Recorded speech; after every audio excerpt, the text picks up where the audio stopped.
আজকে কথা বলবো নারীদের কোন অংশে সবচেয়ে বেশি যৌন অনুভূতি বা যৌন তৃপ্তি রয়েছে বা কোন অংশগুলো সবচেয়ে বেশি স্পর্শকাতর। আমরা জানি যে যে অংশগুলি সবচেয়ে বেশি স্পর্শকাতর হয়ে থাকে সেই অংশগুলোতে আসলে হচ্ছে দেখা যায় যে সবচেয়ে বেশি যৌন উত্তেজনা কাজ করে।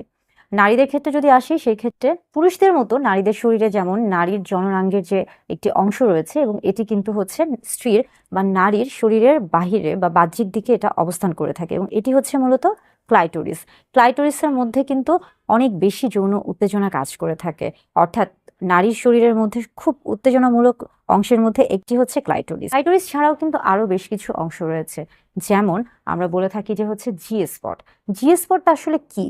জি স্পটটা হলো মূলত আমরা যদি বাহির থেকে চিন্তা করে থাকি নারীর যে জননাঙ্গ রয়েছে, তাহলে বাহিরে অর্থাৎ আমরা বলে থাকি যে ভালভা এবং ভ্যাজাইনার যে বাহিরের যে অংশ রয়েছে সেখান থেকে যদি 1 ইঞ্চি বা 2 থেকে 2.5 সেন্টিমিটারের মতো ভিতরে প্রবেশ করানো হয়ে থাকে, তাহলে যে জায়গাটি রয়েছে সেটাকে কিন্তু জি স্পট বলা হয়ে থাকে এবং এই অংশে কিন্তু অনেক বেশি যৌন উত্তেজনা কাজ করে। এর পাশাপাশি আরো বেশ কিছু অংশ রয়েছে যেখানে যৌন উত্তেজনা কাজ করে, যেমন আমরা যদি পর্যায়ক্রমে বলে থাকি যে হচ্ছে ঠোঁটে এবং হচ্ছে, যদিও নারীর চুলকে সৌন্দর্যের প্রতীক বলা হয়ে থাকে, কিন্তু চুল কিন্তু সৌন্দর্যের প্রতীক ছাড়াও অনেক সময় অনেকের ক্ষেত্রেই নারীদের ক্ষেত্রে একটা যৌন উত্তেজনামূলক তৈরি করে থাকে, যৌন উত্তেজনা তৈরি করে বা যৌন উত্তেজনামূলক একটা অংশ হিসেবে কাজ করে থাকে।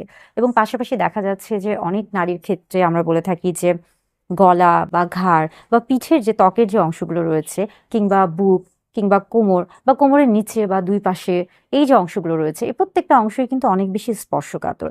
অর্থাৎ নারীর শরীরের বিভিন্ন অংশ স্পর্শকাতর বা বিভিন্ন অংশতেই কিন্তু যৌন উত্তেজনা তৈরি হয়ে থাকে বা যৌন উত্তেজনামূলক অংশ হিসেবে কাজ করে থাকে।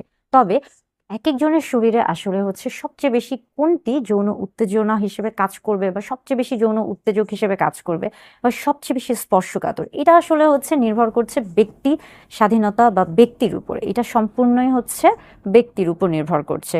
তবে বেশিরভাগ ক্ষেত্রে নারীদের ক্ষেত্রে দেখা যাচ্ছে যে ক্লাইটোরিসের সবচেয়ে বেশি যৌন উত্তেজনা কাজ করে এবং সেখানে যদি যৌন উত্তেজনা বা যৌন অনুভূতি দেয়া হয়ে থাকে তাহলে সবচেয়ে সহজে বা দ্রুত অর্গাজম বা যৌন তৃপ্তি পাওয়া সম্ভব হয়ে থাকে।